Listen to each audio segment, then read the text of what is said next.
Hi అండి. Welcome to Siri chef. వర్షాకాలంలో పిల్లలకి జలుబు, దగ్గు ఇలాంటివి ఏమీ రాకుండా హెల్తీగా వామ్ రైస్‌ని ఒకసారి ఇలా ట్రై చేయండి. ముందుగా స్టవ్ మీద ఒక పాన్ పెట్టుకుని, ఒక టేబుల్ స్పూన్ ఆయిల్‌ని వేసుకుని, ఒక 10 వెల్లుల్లి, 2 స్పూన్లు పల్లీలను యాడ్ చేసుకుని బాగా ఫ్రై చేసుకోండి. ఇలా ఫ్రై అయిన తర్వాత ఇందులోకి 4, 5 జీడి పలుకులను కూడా యాడ్ చేసుకుని ఫ్రై చేసుకోండి. ఫ్రై అయిన తర్వాత ఒక టేబుల్ స్పూన్ వామ్‌ని యాడ్ చేసుకుని బాగా ఎర్రగా ఫ్రై చేసుకోండి.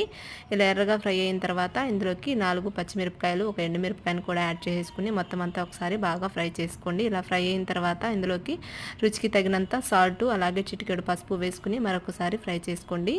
ఇలా ఫ్రై అయిన తర్వాత ఇందులోకి కొంచెం కరివేపాకును కూడా యాడ్ చేసుకుని మరొకసారి బాగా మిక్స్ చేసేసుకోండి. ఇలా మిక్స్ చేసుకున్న తర్వాత ఇందులోకి మనము ముందుగా కుక్ చేసి పెట్టుకున్న రైస్ని యాడ్ చేసేసుకోండి. యాడ్ చేసేసుకుని మొత్తం అంతా ఒకసారి బాగా మిక్స్ చేసేసుకుంటే ఎంతో హెల్తీగా మనకి వామ్ రైస్ అనేది రెడీ అయిపోయిందండి. వీడియో నచ్చితే లైక్ చేయండి, షేర్ చేయండి, కామెంట్ చేయండి. పక్కనే ఉన్న బెల్ని యాక్టివేట్ చేసుకోండి. Bye friends.